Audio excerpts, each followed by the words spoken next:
نحمده ونصلي على رسوله الكريم اما بعد فقد قال الله تبارك وتعالى كما ورد في سورة آل عمران اعوذ بالله من الشيطان الرجيم بسم الله الرحمن الرحيم وتلك الايام نداولها بين الناس وَلِيَعْلَمَ اللَّهُ الَّذِينَ آمَنُوا وَيَتَّخِذَ مِنكُمْ شُهَدَاءَ وَاللَّهُ لَا يُحِبُّ الظَّالِمِينَ صدق اللہ العظیم۔ رب اشرح لي صدری ویسر لي امری واحلل عقدۃ من لسانی یفقہوا قولی۔ اللہم ربنا الہمنا رشدنا واعذنا من شرور انفسنا۔ اللہم ارنا الحق حقا وارزقنا اتباعہ وارنا الباطل باطلا وارزقنا اجتنابہ۔ اللہم وفقنا ان نجاہد فی سبیلک باموالنا وانفسنا۔ اللہم ارزقنا شہادۃ فی سبیلک، آمین یا رب العالمین۔ جمعہ 9 جنوری سے ہمارے ہاں ایک موضوع پر گفتگو شروع ہوئی ہے، اس لیے کہ ایک دن پہلے عاشورہ تھا، تو اس میں شہادت حسین رضی اللہ تعالی عنہ، اس کا ذکر جو ہے آپ کو معلوم ہے کہ 10 دن سے تواتر کے ساتھ ہمارے سارے ذرائع ابلاغ کے ذریعے ہو رہا تھا۔ تو میں نے سب سے پہلے یہ بات آپ کے سامنے رکھی کہ شہادت کا لفظ قرآن مجید میں مقتول فی سبیل اللہ کے لیے آیا ہی نہیں، سوائے ایک آیت کے جہاں امکان پیدا ہوتا ہے، وہاں بھی یقین کے ساتھ نہیں۔ قرآن کا فلسفہ شہادت کیا ہے؟ گواہی دینا، اللہ کی توحید کی گواہی، محمد کی رسالت کی گواہی، دے تو بھی محمد کی رسالت کی گواہی، جیسے اقبال نے کہا، قرآن کی حقانیت کی گواہی۔ اور یہ گواہی اپنے قول سے بھی، اپنے عمل سے بھی، اور انفرادی سطح پر بھی، اجتماعی سطح پر بھی، یہ 4 اس کی قول گواہی، عمل سے گواہی، آپ کا عمل ثبوت دے کہ آپ واقعی اللہ پر ایمان رکھتے ہیں، آپ واقعی محمد پر ایمان رکھتے ہیں، آپ واقعی قرآن پر ایمان رکھتے ہیں صلی اللہ علیہ وسلم۔ تو قولی گواہی، عملی گواہی، پھر انفرادی گواہی، اجتماعی گواہی، آپ کی سیرت و کردار گواہی دے رہی ہو کہ آپ محمد کے ماننے والے اور اللہ کے چاہنے والے ہیں، اور آپ کا نظام زندگی گواہی دے کہ آپ واقعتاً اللہ کے بھیجے ہوئے دین حق کے پیروکار ہیں۔ یہ ہے شہادت علی الناس، جس کے لیے انبیاء بھیجے گئے، جس کے لیے رسول بھیجے گئے، اور جو ختم نبوت کے بعد امت مسلمہ کی اجتماعی ذمہ داری قرار پائی۔ وَكَذَلِكَ جَعَلْنَاكُمْ أُمَّةً وَسَطًا لِتَكُونُوا شُهَدَاءَ عَلَى النَّاسِ وَيَكُونَ الرَّسُولُ عَلَيْكُمْ شَهِيدًا۔ ہم نے تمہیں امت وسط بنایا ہی اس لیے ہے تاکہ تم لوگوں پر گواہ بنو، وہی گواہی انفرادی، اجتماعی، قولی، عملی، اور ہمارے رسول صلی اللہ علیہ وسلم تم پر گواہ بن جائے۔ تو یہ ہے فلسفہ، اصل میں قرآن کا فلسفہ شہادت یہ ہے۔ ہوتا یہ ہے کہ ایک لفظ کسی اور معنی میں زیادہ مشہور ہو جائے تو اصل معنی جو ہے وہ پس منظر میں چلے جاتے ہیں، وہ ذہن سے نکل جاتے ہیں۔ شہادت کا یہ مفہوم سامنے ہے ہی نہیں، شہادت کا مفہوم مقتول فی سبیل اللہ، حال یہ ہے، یہ نوٹ کر لیجئے۔ قرآن مجید میں بھی ایک آیت جو میں نے آج پڑھی ہے آپ کے سامنے، ایک آیت سورہ آل عمران کی ہے، آیت نمبر 140، اس میں اس کا امکان ہے کہ اللہ کی راہ میں قتل ہونے والے کو شہید قرار دیا جائے، اور اس کی بات بھی واضح ہے، جس نے اپنی زندگی میں قولاً عملاً اللہ کی گواہی دی ہو، وہ اگر اسی کام کے لیے قتل ہو جائے تو گویا کہ اب اس کی گواہی مسلم ہو گئی، اب طے ہو گئی، اب اسے یہ خطاب مل سکتا ہے کہ یہ اللہ کا گواہ ہے۔ اس معنی میں یہ آیت جو ہے، آیت نمبر 140 ہے سورہ آل عمران کی، اور اس کا پس منظر کیا ہے؟ مسلمانوں کو عارضی شکست ہو گئی تھی غزوہ احد میں، چرکا لگا تھا، 70 صحابہ شہید ہو گئے تھے، تو لوگوں کے دل زخمی تھے صحابہ کرام کے۔ ظاہر بات ہے حوصلوں میں بھی پستی پیدا ہوتی ہے وقتی طور پر، بربنائے طبع بشری، اور انسان متاثر تو ہوتا ہے۔ حضرت عمر نے تلوار پھینک دی تھی، جب یہ خبر اڑ گئی کہ حضور شہید ہو گئے تو تلوار پھینک کر بیٹھ گئے، اب کاہے کے لیے لڑنا؟ تو ایسی کیفیت عارضی طور پر ہو جاتی ہے۔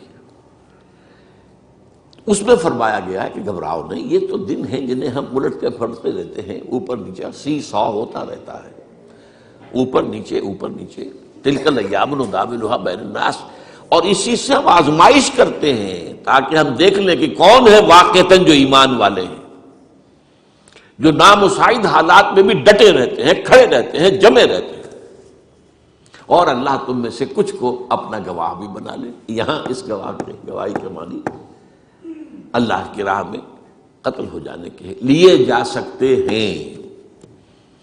البتہ احادیث کے اندر یہ لفظ بکثرت آیا ہے، لیکن آیا ہے استشہاد کے حوالے سے، باب استفعال سے۔ شہدہ یا شہدوں کے معنی تو ہوں گے موجود ہونا، استشہدہ یستشہد استشہادن، کسی کو گواہ بنا لینا، لیتخذ منکم شہداء، استشہدہ وہ گواہ بنا لیا گیا، اس کی گواہی گویا کہ اللہ کے ہاں قبول ہو گئی۔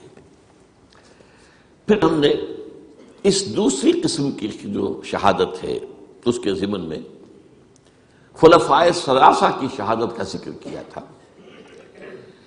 اور اس کے تاریخی پس منظر کو سمجھنے کے لیے کہ یہ چیزیں جو ہے منطقی طور پر یہ لڑیاں ایک دوسرے سے ملی جلی نظر آئیں، معلوم ہو کہ کیا منطقی ربط ہے، تو وہ جو فلسفہ میں نے بیان کیا کہ خود حضور کی سیرت اور قرآن مجید کا بھی اصل فہم حاصل نہیں ہو سکتا جب تک کہ یہ سامنے نہ ہو کہ آپ کی جد و جہد ایک انقلابی جد و جہد تھی، اور آپ نے بالفعل ایک انقلاب برپا کیا، نظام قائم کیا، کہاں وہ قبائلی زندگی، کہاں مرکزی نظام کے تحت زندگی، وہ سارا کا سارا جو دین حق کا نظام ہے وہ نافذ، اللہ کی حاکمیت، پوری شریعت محمدی کا نفاذ، یہ کارنامہ ہے محمد رسول اللہ کا صلی اللہ علیہ وسلم۔ اس کے اعتبار سے سمجھنا چاہیے کہ ہر انقلاب کے بعد کاؤنٹر ریولوشنری موومنٹس اٹھتی ہیں لازماً۔ انقلاب جب قریب ہوتا ہے کامیابی کے تو جو مخالفین ہوتے ہیں انقلاب کے وہ ذرا دبک جاتے ہیں، وہ جس کو میں نے کہا تھا نیمی پا لینا، بھائی ذرا سر جھکا دو، اس لیے کہ اب it's no use continuing resistance, اب آپ نہیں کر سکتے مقابلہ۔ یہ کیفیت شروع تو ہو گئی تھی فتح مکہ کے بعد سن 8 رمضان مبارک میں، پھر اگلے سال جب آیات آ گئی سورہ توبہ کی، اس کے بعد تو ظاہر بات ہے کہ آخری چیلنج دے دیا گیا، 4 مہینے کی مہلت ہے، یا ایمان لاؤ یا قتل کر دیے جاؤ گے، یا تیسرا آپشن جو ہے نتیجتاً نکلتا ہے کہ اس ملک کو چھوڑ کے دفع ہو جاؤ۔ تو اس کے بعد جو ہے یدخلون فی دین اللہ افواجا، آ کے فوج در فوج داخل ہو گئے، لیکن اس کے بعد پھر کاؤنٹر ریولوشنری موومنٹ شروع ہوئی اب اس کو ختم کرنے کے لیے۔ اور میں نے عرض کیا آپ سے کہ چونکہ سب سے بڑی ایگریوڈ پارٹی کون تھی، سب سے زیادہ جس مذہب کا قلع قمع ہوا وہ کون سا تھا؟ مشرکین عرب کا مذہب، شرک۔ لہذا جزیرہ نماء عرب ہی سے 2 مخالف انقلاب تحریکیں اٹھی، ایک جھوٹے نبی کھڑے ہو گئے اور منکرین زکوٰۃ کھڑے ہو گئے۔ اسے کہا گیا ارتداد عمومی، تقریباً پورا عرب مرتد ہو گیا۔ جو یدخلون فی دین اللہ افواجا ہوئے تھے وہ یخرجون فی من دین اللہ افواجا بھی ہو گئے۔ حجاز کے چند شہروں تک اسلام محدود رہ گیا۔ یہ حضرت ابوبکر کی عزیمت اور ہمت، یہ اس کا ایک بڑا اہم درخشاں باب ہے کہ انہوں نے آئرن ہینڈ کے ساتھ، حالانکہ وہ بڑے نحیف الجثہ اور بڑے آپ کہیے رقیق القلب انسان تھے، لیکن یہ کہ اس وقت ان کی عزیمت، ان کی ہمت وہ بروئے کار آئی، اور ان دونوں تحریکوں کو آپ نے قوت کے ساتھ کچل کر رکھ دیا، اور گویا کہ اندرون ملک عرب، جزیرہ نماء عرب، انقلاب محمدی کو اثر نو کنسولیڈیٹ کر کے عمر کے حوالے ہو گیا رضی اللہ تعالی عنہ۔ اب حضرت عمر کے زمانے میں فتوحات کا اب دائرہ جو ہے، اب اندر سے سکون، جزیرہ نما عرب کے اندر امن ہے، لہذا ساری توجہ خارج کی طرف ہوئی۔ اور اس میں سب سے زیادہ جس کو نقصان پہنچا وہ سلطنت ایران تھی، اگرچہ سلطنت روما کو بھی پہنچا، لیکن سلطنت روما 3 بر اعظموں پر تھی، شمالی افریقہ، مشرقی یورپ، مغربی ایشیا، شام کا علاقہ۔ لیکن سلطنت ایران جو ہے اس میں سے سلطنت روما کی ایک ٹانگ ٹوٹی تھی، یعنی ایشیائی جو مقبوضات تھے، باقی تو انٹیکٹ تھی۔ ایران جو ہے تہس نہس ہو گیا، ختم ہو گیا۔ یزدگرد نے حضور کے نامہ مبارک کو چاک کیا تھا تو آپ نے فرما دیا تھا اس نے میرا خط نہیں چاک کیا، اپنی سلطنت کے پرزے اڑا دی۔ اب اس کی ظاہر بات ہے کہ اس پر جو اب وہاں سے جو کاؤنٹر ریولوشنری موومنٹ آیا وہ ایرانین نیشنلزم کا تھا۔ ابو لولو فیروز اور اس کے پیچھے ہرمزان، یہ ایرانی سازش تھی جس نے کہ حضرت عمر کو شہید کیا رضی اللہ تعالی، مسجد کے اندر نماز پڑھتے ہوئے 6 وار کیے۔ تیسری چیز جو بہت زیادہ جسے گزند پہنچا تھا وہ بطور مذہب یہودیت تھی۔ مدینے سے 3 قبیلے نکالے گئے، خیبر وغیرہ آس پاس کے قلعے ختم کیے گئے، اور یہودی جو ہیں اس پوزیشن میں تو نہیں تھے کہ کوئی عسکری کوئی تحریک اٹھائیں مسلمانوں کے خلاف، لیکن عیاری کے انداز سے عبداللہ ابن سبا میدان میں آیا، اس نے اسلام کا لبادہ اوڑھا اور اندرونی طور پر سازش برپا کی۔ میں اس کی بات میں پچھلی مرتبہ عرض کر چکا ہوں، جس کے نتیجے میں حضرت عثمان شہید کیے گئے رضی اللہ تعالی۔ یہ دوسری شہادت ہو گئی۔ یہ گویا کہ دونوں شہادتیں جو ہوئی ہیں یہ کاؤنٹر ریولوشنری موومنٹس تھی۔ اب آج کا میرا موضوع ہے شہادت علی رضی اللہ تعالیٰ عنہ۔ اصل میں حضرت علی رضی اللہ تعالیٰ عنہ کی شہادت بھی اسی الفتنۃ الکبریٰ کا تسلسل ہے، وہ جو عبداللہ ابن سبا کا پیدا کردہ عظیم ترین فتنہ تھا، اسی کا ایک نتیجہ حضرت علی کی شہادت بھی ہے، لیکن وہ بات ذرا تفصیل سے سمجھنی ہوگی۔ اور اس کے لیے میں ممنون احسان ہوں، حال ہی میں ایک کتاب چھپی ہے، ڈاکٹر سید رضوان علی ندوی، وہ محقق ہیں تاریخ کے، انہوں نے بڑی تاریخی تحقیق کے بعد جو باتیں بیان کی ہیں وہ میں آپ کے سامنے رکھ رہا ہوں۔ عرب میں جنوب مغرب کی کونے میں جہاں یہ یمن بھی آباد ہے، اس کے اوپر نجران ہے، اسی علاقے میں یمامہ کا علاقہ کہلاتا ہے۔ یہاں ایک قبیلہ آباد تھا بنو تمیم۔ یہ جو لوگ تھے بڑے کرخت مزاج، جنگجو، اکھڑ، ضدی، اور جس بات کو ایک دفعہ مان لے اس پر اڑ جانے والے اور مر مٹنے والے۔ یہیں سے فتنہ پہلا اٹھا تھا، سب سے بڑا جو نئے جھوٹے نبی کھڑے ہوئے تھے ان میں سب سے بڑا تو مسیلمہ کذاب تھا، یہی تو علاقہ تھا۔ اور اس کے خلاف اس فتنے کی سرکوبی میں کتنے صحابہ، 1200 صحابہ ایک جنگ کے اندر شہید ہوئے، جن میں 500 جو ہیں وہ حفاظ تھے رضی اللہ تعالیٰ عنہ اجمعین۔ تو یہ لوگ جو یہ تھے بڑے زوردار تھے۔ اس قبیلے کے بارے میں حضرت عمر رضی اللہ تعالیٰ عنہ نے ایک بڑی عجیب حکمت عملی اختیار کی۔ ان کو وہاں سے اکھاڑ کر اور ایران کی سرحدوں پر آباد کر دیا، اب جہاں پر جہاد ہو رہا تھا، تاکہ ان کے اندر جو یہ جنگجوئی ہے یہ اب اس مقصد کے لیے استعمال ہو، اب وہ دارالاسلام کی توسیع کے مقصد کے لیے استعمال ہو، اور وہ ہوئی۔ حضرت عمر نے 2 چھاونیاں بنائی تھی رضی اللہ تعالیٰ، کوفہ اور بصرہ، کیونکہ ظاہر بات ہے کہ اب جو اسلام کا دائرہ پھیل رہا تھا اور اسلامی حکومت پھیل رہی تھی، اور زیادہ تر جو ہے مشرق کی طرف پھیل رہی تھی، ایران اور خراسان وغیرہ کی طرف، تو اب مدینے سے اس کا کنٹرول اتنا آسان نہیں تھا، فاصلہ تھا، تو چھاونیاں بنائیں تاکہ یہ اس سرحد کے اوپر یہ موجودہ مرکز رہے یا فوجیں موجود رہیں، کہیں کوئی بغاوت ہو تو اس کو کچلنے کے لیے وہ قوت فوری طور پر دستیاب ہو سکے۔ یہ لوگ ہیں کہ جو عبداللہ ابن سبا کی فتنے سے سب سے زیادہ متاثر ہوئے. ان کی مزاج میں وہ کجی تو تھی نا. حضرت عمر بھی ان کا جو ایک مضبوط کنٹرول تھا انہیں دبائے رکھا ہے، اور ان کا رخ جو ہے ایک دوسری طرف موڑ کر اس سے اسلام کو فائدہ پہنچایا. لیکن اس کے بعد جب فتنہ جو آیا یہ عبداللہ ابن سبا، تو سب سے بڑھ کر یہی لوگ اس کے ماننے والے، اور انہی میں سے وہ لوگ تھے جنہوں نے جانیں بھی دے دی ہیں، جنہیں حضرت علی نے زندہ جلایا ہے، اس لیے کہ وہ کہتے تھے کہ علی خدا ہے. اے علی تم خدا ہو، تم ہمیں آگ میں جلا رہے ہو، یہ تو تم ہمارا امتحان لے رہے ہو. وَلَنَبْلُوَنَّكُمْ بِشَيْءٍ مِّنَ الْخَوْفِ وَالْجُوعِ وَنَقْصٍ مِّنَ الْأَمْوَالِ وَالْأَنفُسِ وَالثَّمَرَاتِ. اب وہ اس آیت کو اپنے اوپر منطبق کر رہے ہیں. تو یہ جو کرخت لوگ تھے،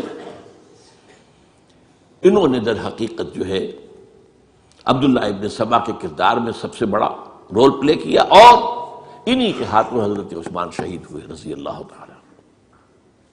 اور اس کے بعد انہوں نے حضرت علی رضی اللہ تعالیٰ عنہ کو اپنے گھیرے میں لے لیا، کیونکہ انہی کی کثیر تعداد موجود تھی مدینے میں جب حضرت عثمان شہید ہوئے. اس کے بعد اب ظاہر بات ہے کہ کوئی نہ کوئی تو خلیفہ ہونا چاہیے تھا. حضرت طلحہ سے کہا گیا، انہوں نے معذرت کر لی. حضرت زبیر سے کہا گیا، انہوں نے معذرت کر لی. اب ظاہر بات ہے کہ حضرت علی آخر امت کو چھوڑا تو نہیں جا سکتا تھا بغیر امام کے. انہوں نے قبول کر لی، اگرچہ حضرت حسن روکتے رہے کہ ابا جان یہ ان لوگوں کی بیعت جو ہے آپ قبول نہ کیجیے. حضرت حسن تو ان میں سے ہیں جو حضرت عثمان کے دروازے پر کھڑے تھے پہرے دار کی حیثیت سے، حسن اور حسین رضی اللہ تعالیٰ عنہ. انہیں تو معلوم تھا فتنہ جو کون لوگ ہیں. اس کے بعد حضرت علی رضی اللہ تعالیٰ عنہ نے اسی حکمت سے، جس حکمت کے تحت حضرت عمر نے یہ چھاونیاں آباد کی تھی، دارالخلافہ بھی مدینے سے کوفہ منتقل کر دیا تاکہ پورے عالم اسلام کو کنٹرول کیا جا سکے اس مرکز کے ساتھ. اس کا نتیجہ یہ نکلا کہ اب گویا کہ حضرت علی کے گرد ان لوگوں کا گھیراؤ مکمل. کوفے میں یہی تو آباد تھے، کوفی یہی تو تھے. حضرت عمر نے انہیں لا کے یہاں آباد کیا تھا. جب حضرت علی نے کوفے کو اپنا دارالخلافہ قرار دیا تو گویا کہ ان کا پھر عمل دخل بہت بڑھ گیا. ایک طریقے سے یوں کہا جا سکتا ہے کہ انہوں نے اب حضرت علی رضی اللہ تعالیٰ عنہ کو اپنے محاصرے میں لے لیا. چنانچہ جنگ جمل کے موقع پر یہ ہوا ہے کہ صلح ہو گئی تھی. حضرت عائشہ رضی اللہ تعالیٰ عنہ کے جو نمائندے تھے اور ادھر سے حضرت علی، صلح ہو گئی تھی. طے ہو گیا تھا کہ ہاں قاتلین عثمان کو جو ہے ان کو سزا دی جائے گی، قصاص لیا جائے گا حضرت عثمان کی قتل کا. لیکن ان لوگوں نے 10,000 آدمی کھڑے ہو گئے کوفے کے اندر، ہم سب قاتل ہیں عثمان کے، لوگ قصاص ہم سے اگر لے سکتے ہو. جس کے نتیجے میں اور انہوں نے جنگ شروع کر دی. اور جب جنگ شروع ہو جائے تو پھر اس کے بعد تو کوئی نہیں دیکھ سکتا کیوں شروع ہوئی، کیسے شروع ہوئی، کس نے شروع کی. اب تو یا مارو یا مرو، دو ہی باتیں ہوتی. 10,000 مسلمان ایک رات میں شہید ہوئے جنگ جمل میں. اب اس کے بعد حضرت علی رضی اللہ تعالیٰ عنہ کی خلافت جو ہے حضرت امیر معاویہ نے ماننے سے انکار کر دیا. جب تک قاتلین عثمان کو سزا نہیں دیتے ہم بیعت نہیں کریں گے. یہ نہیں کہ دعویٰ کیا ہو کہ میں خلافت کا حقدار ہوں، یہ نہیں، لیکن یہ کہ آپ کو ان کو سزا دینی چاہیے. اب یہ تھا وہ مخمصہ جس میں حضرت علی رضی اللہ تعالیٰ عنہ وہ فرماتے تھے تم میرا ساتھ دو تو میں ان قاتلین عثمان سے سزا جو ہے ان کو سزا دے سکتا. ادھر انہیں پتا تھا کہ میں سرنڈر کرتا ہوں تو مجھے علی تک تو پہنچنے کوئی نہیں دے گا، راستے میں ختم کر دیں گے رضی اللہ تعالیٰ عنہ. تو یہ پیچ تھا ایک جو ایسا پڑا ہے. اب اس میں جب حضرت معاویہ اور حضرت علی کے مابین فیصلہ کن جنگ ہوئی، جنگ صفین جسے کہتے ہیں، جس میں 70,000 مسلمان ایک دوسرے کی تلواروں، تیروں، نیزوں سے قتل ہوئے. اس موقع پر حضرت معاویہ کی طرف سے ایک آفر آئی. قرآن مجید کو نیزے پر اٹھا کر لوگوں نے کہا کہ یہ خونریزی بند کر دو، ہم قرآن کا فیصلہ ماننے کو تیار ہیں. حضرت علی دیکھ رہے تھے کہ یہ اصل میں میری فتح کو شکست سے بدلنے کا پروگرام ہے. تقریباً فتح میری ہو چکی ہے، لیکن یہ جو طبقہ تھا یہ انہوں نے کہا نہیں بڑی ٹھیک بات کہہ رہے ہیں وہ، مانیے ان کی بات، جنگ بند کی۔ انہوں نے ہی یہی لوگ تھے جنہوں نے مجبور کیا حضرت علی کو کہ وہ تحکیم پر رضامند ہو جائے۔ اس کے بعد تحکیم میں جو معاملہ ہوا، حضرت علی حضرت عبداللہ ابن عباس کو اپنی طرف سے حکم بنانا چاہتے تھے، یہ اڑ گئے نہیں، یہ اڑ جانے والے لوگ، اور یہی اصل قوت تھے، وہاں ساری طاقت تو انہیں کی تھی۔ تو انہوں نے ابو موسیٰ اشعری کو اپنی طرف سے مقررہ، وہ بہت نرم خو آدمی تھے، انہیں بناؤ۔ بہرحال جو بھی بات طے ہوئی، اب تاریخ کی روایتوں میں اختلاف ہو سکتا ہے، کہا یہ جاتا ہے کہ طے تو یہ ہوا تھا حکمین کے مابین، ادھر سے ابو موسیٰ اشعری، ادھر سے عمرو بن العاص رضی اللہ تعالی عنہما، کہ آپ اپنے جو کلائنٹ ہیں حضرت علی، آپ انہیں معزول کر دیجئے، میں معاویہ کو معزول کر دیتا ہوں، پھر جو ہے مسلمان فیصلہ کر لیں کسی اور کی عبادت۔ انہوں نے کھڑے ہو کے کہہ دیا میں علی کو معزول کرتا ہوں، اور عمرو بن العاص نے کہا کہ میں معاویہ کو قائم کرتا ہوں۔ اب یہ ہے روایت، واللہ عالم اس میں کتنا سچ ہے کتنا جھوٹ ہے، میں کوئی مورخ نہیں ہوں، میں کوئی تاریخ کا محقق نہیں ہوں۔ اس کے بعد جو ہے اب یہ لوگ انہوں نے کہا کہ مانیے تحکیم کو، اور جب انہوں نے حضرت علی نے اس تحکیم کے فیصلے کو ماننے سے انکار کیا تو باغی ہو گئے، حضرت علی کو کافر قرار دیا، اور جا کر ایک جگہ پر حرورہ ایک جگہ تھی وہاں پر جا کے جمع ہو گئے، جتھا بندی کی، بہت بڑی طاقت پر وہاں کر انہوں نے طے کیا کہ علی بھی کافر ہو گیا، معاویہ بھی کافر ہو گیا، عمرو بن العاص بھی کافر ہو گئے، سب کافر ہیں۔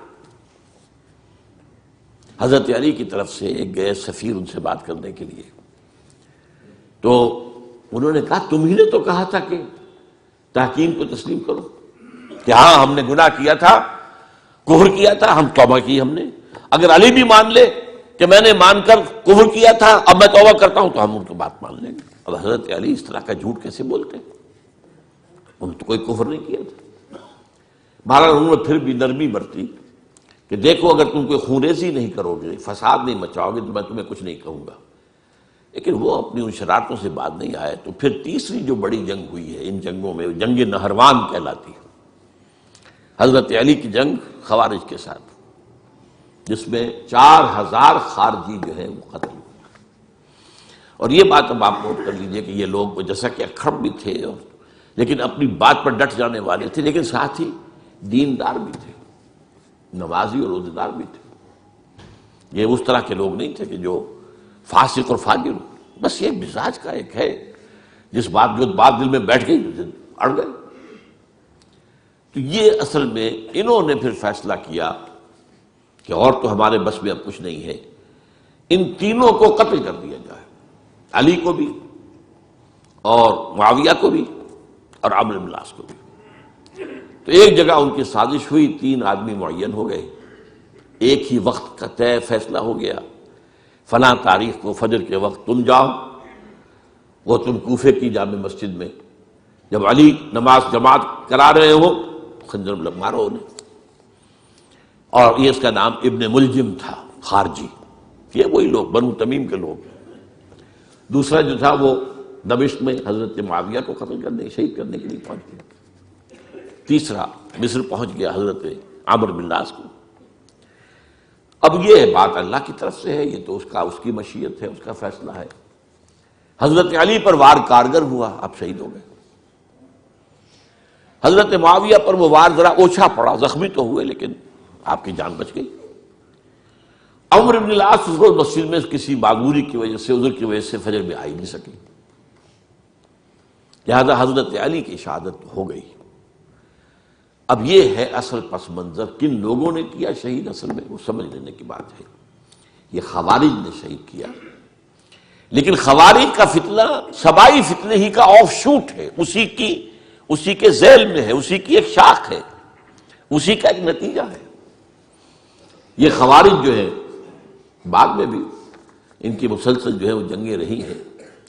بہرحال اس صورتحال کو یہ سمجھ لیجئے کہ یہ خلفائے ثلاثہ رضی اللہ تعالی عنہ، حضرت عمر شہید، عثمان شہید، علی شہید۔ عجیب بات ہے کہ تینوں کا نام عین سے شروع ہوتا ہے، عمر عین سے، عثمان عین سے، علی عین سے، تینوں شہید ہوئے ہیں۔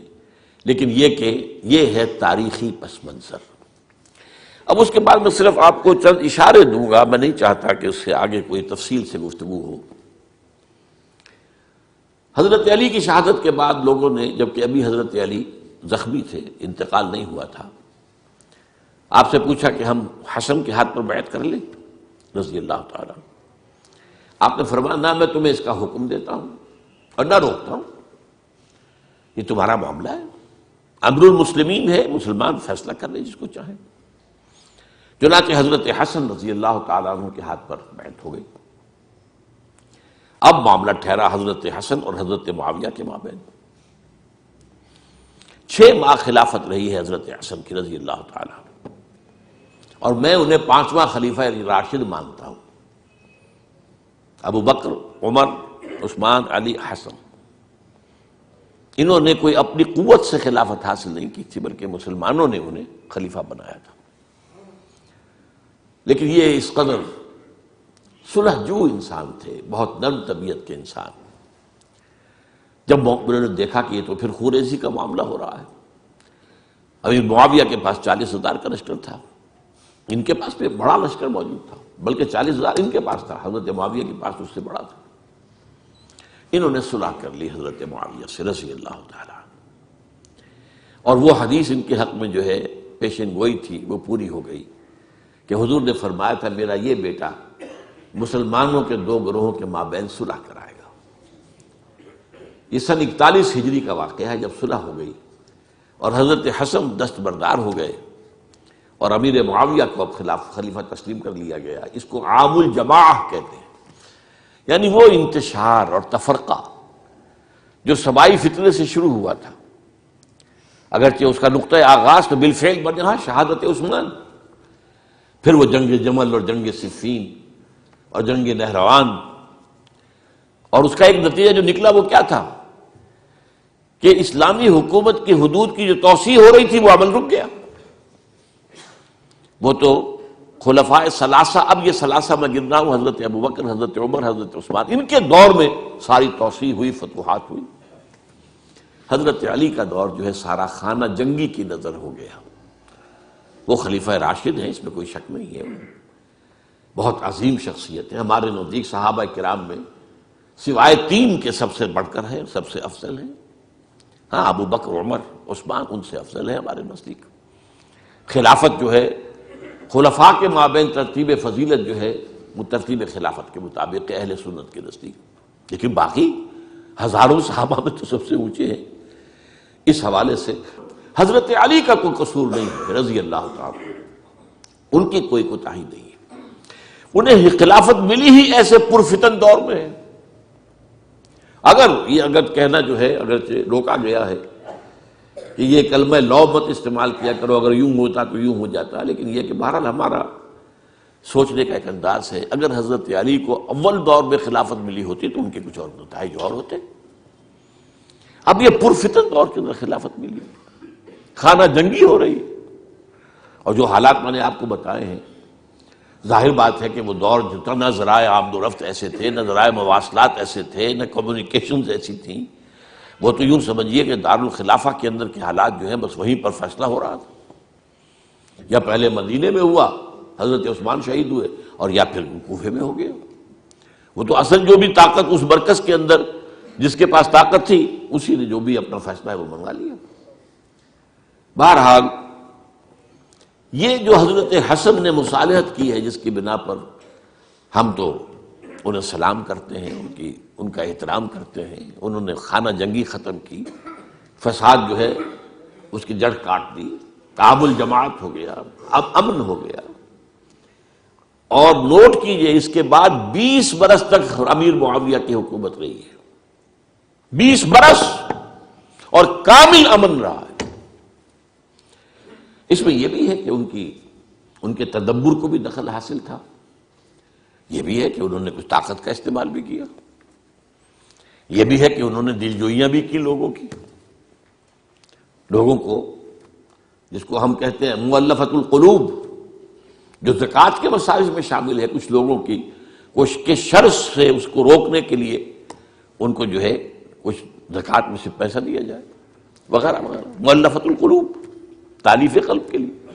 بہرحال نتیجہ یہ ہے، تاہم یہ جان لیجیے کہ حضرت معاویہ صحابی رسول ہیں، ہم ان کو تسلیم کرتے ہیں، لیکن ان کی خلافت کو خلافت راشدہ ہم نہیں مانتے، اس لیے کہ وہ انہوں نے اپنی طاقت سے حاصل کیے۔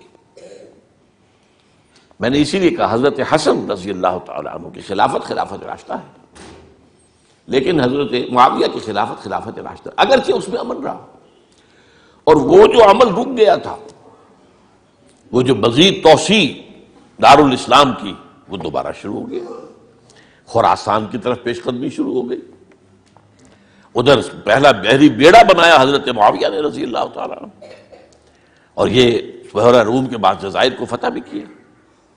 انہی کے زمانے میں مسلمان فوجیں جو ہیں استنبول تک پہنچ گئی، قسطنطنیہ تک، قسطنطنیہ کی فصیل تک پہنچ گئے، اگرچہ فتح نہیں ہو سکا قسطنطنیہ اس وقت، وہ تو بعد میں کئی سو سال بعد ترک جو خلیفہ تھا اس کے ہاتھ میں فتح ہوا، محمد فاتح، لیکن یہ کہ باہر پہنچ گئے تھے وہاں تک، یہ عمل بھی شروع ہو گیا۔ لیکن انہی لوگوں نے حضرت حسن کو گالیاں دی اس کام پر کہ تم نے صلح کیوں کی، امیر الکافرین کہا، امیر المنافقین کہا، اور انہیں خطاب یا عار المومنین، اے مومنوں کے لیے عار کی کا اور شرم کے باعث، اور ان کے خیمے پر حملہ کیا، اسے جلایا، ان کی جان کے در پہ تھے کہ تم نے صلح کیوں کی۔ یہ اکھڑ لوگ، یہ لوگ، اس کے بعد اب میں صرف اشارہ کر رہا ہوں، یہی لوگ تھے اصل میں جو 20 برس کے بعد پھر جو حادثہ سانحہ کربلا ہوا ہے اس کا مین کردار یہ تھے۔ صرف چند جملے اس وقت کہوں گا، سانحہ کربلا پر میرا کتاب جو موجود ہے وہ آپ پڑھیے۔ حضرت معاویہ رضی اللہ تعالیٰ عنہ کو مغیرہ ابن شعبہ ایک بزرگ صحابیوں میں سے تھے، انہوں نے مشورہ دیا کہ دیکھیے آپ کی خلافت سے پہلے 4 برس تک خانہ جنگی رہی، 1 لاکھ کے قریب مسلمان ایک دوسرے کی تلواروں سے ختم ہو گئے، اب اگر وہ زمانہ گزر گیا، کبار صحابہ تو فوت ہو چکے، بڑے صحابہ تو گئے، اب تو یہ 9 مسلم جو فتح کے بعد ایمان لائے یا اس کے بعد ایمان لائے جبکہ سورہ توبہ کی آیات نازل ہو گئی، اب تو یہ لوگ، یا پھر اب نئے لوگ جو مفتوحہ علاقے میں ایمان لا رہے ہیں، مسلمان ہو رہے، لہذا اب وہ جو مسلمانوں کا ایک نظام خلافت راشدہ کا تھا، اگر اس کے پیچھے کسی مضبوط قبیلے کی طاقت نہ ہو تو وہ مرکزیت قائم نہیں رکھ سکے گا، لہذا آپ یزید کو اپنا ولی عہد مقرر کر دیں۔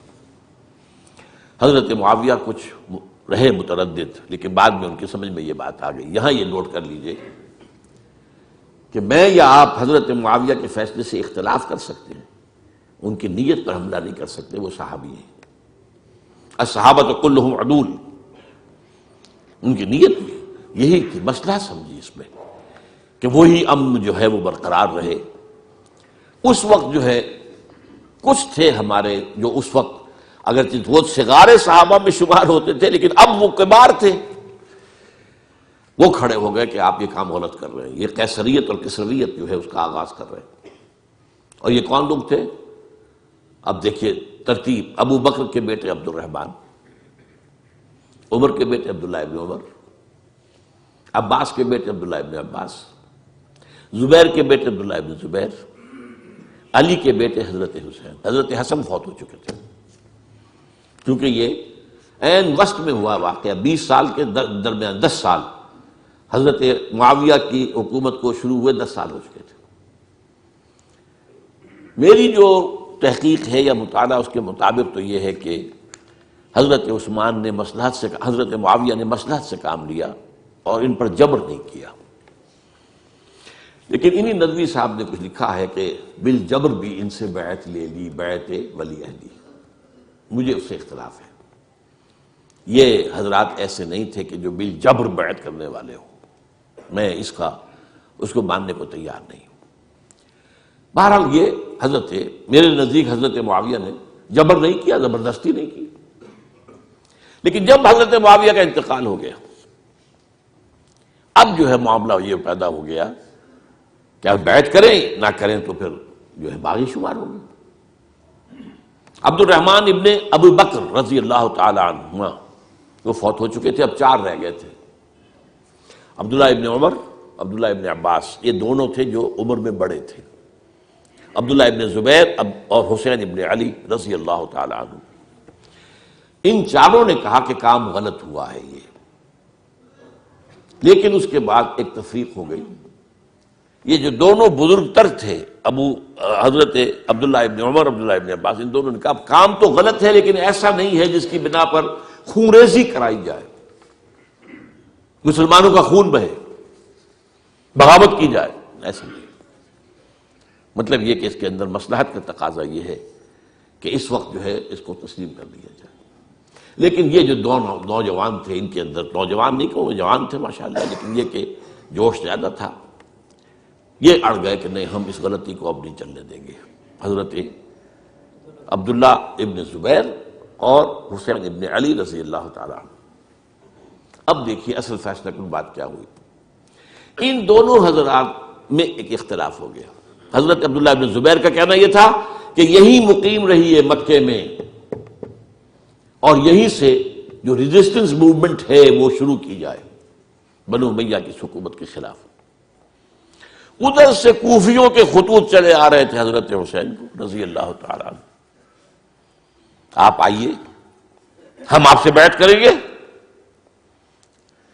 حضرت حسین نے اپنے بھائی، چچا داد بھائی مسلم بن عقیل کو بھیجا، ان کے ہاتھ پر 10-12 ہزار کوفیوں نے بیعت کر دی حضرت حسین کے لیے، اور ان کے خطوط کے جو ہے وہ تو پورے کے پورے تھیلے تھے حضرت حسین کے پاس۔ اس سے پھر حضرت حسین نے سفر کیا۔ ادھر یہ ہوا کہ یزید کی طرف سے عبید اللہ ابن زیاد جو ہے گورنر بن کر آیا، اس نے جو تشدد کیا کوفیوں پر، سب نے بیعت توڑ دی، اور حضرت مسلم بن عقیل جو ہے ان کو شہید کر دیا۔ یہ خبر پہنچی ہے حضرت حسین کو، آپ ابھی درمیان میں تھے سفر کے، آپ نے مناسب سمجھا کہ میں واپس لوٹ جاؤں، لیکن حضرت مسلم بن عقیل کے بیٹے کھڑے ہو گئے کہ اب ہم قصاص لیے، ہمارا باپ شہید کیا گیا، قصاص لیے بغیر تو نہیں جائیں گے۔ اب یہ مروت کے خلاف تھا حضرت حسین کی کہ وہ ان کو چھوڑ دیتے۔ یہ وجہ ہے کہ وہ حادثہ پیش آیا، اور اس میں بھی اصل وجہ میں بتاتا ہوں، وقت جو ہے ختم ہو گیا ہے، وہ یہ ہے کہ حضرت حسین نے جب وہ لشکر تھا کوفیوں کا، کوفی تو آئے تھے نا، وہی کوفی جنہوں نے بیعت کی تھی، وہی بیعت توڑنے والے تھے، وہی لشکر میں آئے تھے حضرت حسین کے خلاف۔ حضرت حسین نے وہاں عین میدان جنگ میں اعلان کیا، دیکھو فلاں ابن فلاں، یہ تمہارا خط ہے کہ نہیں، تم نے مجھے بلایا، دیکھو فلاں ابن فلاں، تم نے مجھے دعوت دی تھی کہ نہیں، یہ دیکھو میرے پاس تمہارے خطوط جو ہیں تھیلے بھرے ہوئے موجود ہیں۔ اب انہیں اندیشہ یہ ہوا کہ اگر حضرت حسین کو کسی طرح بھی یزید تک پہنچ جانے دیا گیا تو ہمارا جو ہے بانڈا پھوٹ جائے گا، پھر ہماری خیر نہیں۔ ورنہ حضرت حسین نے کہا تھا دیکھو یا مجھے واپس جانے دو، یا مجھے سرحدوں کی طرف جانے دو، میں کفار کے ساتھ جہاد کرتے ہوئے اپنی زندگی صرف کر دوں گا، یا مجھے یزید کے پاس جانے دو، میں اس کے ساتھ اپنا معاملہ کر لوں۔ انہوں نے کہا کہ اگر یزید تک ان کی رسائی ہو گئی تو پھر ہماری خیر نہیں۔ تو انہوں نے نہ صرف یہ کہ شہید کیا، وہی کوفی، وہی بنو تمیم کے لوگ، وہی اکھڑ، انہوں نے نہ صرف یہ کہ شہید کیا بلکہ پھر خیموں کو آگ لگائی۔ کیوں لگائی؟ تاکہ وہ جو ڈاکومنٹری پروف تھا ان کے خلاف وہ ختم ہو جائے، ورنہ آگ لگانے کی کیا ضرورت تھی؟ انہوں نے اور تو کوئی نہیں کیا، یعنی وہ کام تو نہیں کیا کہ جو کسی مفتوح کے ساتھ کیا جاتا ہے۔ حضرت حسین کے بیٹے بیمار تھے، حضرت علی بن حسین زین العابدین رحمۃ اللہ علیہ، انہیں شہید تو نہیں کیا۔ جو خواتین تھیں جو ان کی کوئی بے حرمتی نہیں کی۔ یہ نہیں کہا کہ اب یہ تو جیسے کہ خوارج کہتے تھے کہ جو مسلمان کافر ہو گئے ہیں، مسلمان ہیں، ان کے نزدیک کافر ہیں، ان کی بیویاں بھی حلال ہیں ہم پر، وہ تو کنیزیں ہیں، پھر حاصلہ یہ تو نہیں کیا۔ خیمے جلائے اس لیے ہے کہ وہ جو ثبوت تھا ان کے خلاف وہ ختم ہو جائے۔ یہ حادثہ فاجعہ بھی در حقیقت اسی سلسلہ سبائیہ، وہ فتنہ جو ہے اسی کا اس کی ایک کڑی ہے۔ یہ ہے وہ ہماری تاریخ کے جو ہمارا صدر اول ہے، اس میں جو یہ شہادتیں ہوئی ہیں ان کا تاریخی پس منظر۔ آج اسی پر اکتفا کر رہا ہوں۔ اقول قولی ھذا واستغفر اللہ لی ولکم ولسائر المسلمین والمسلمات۔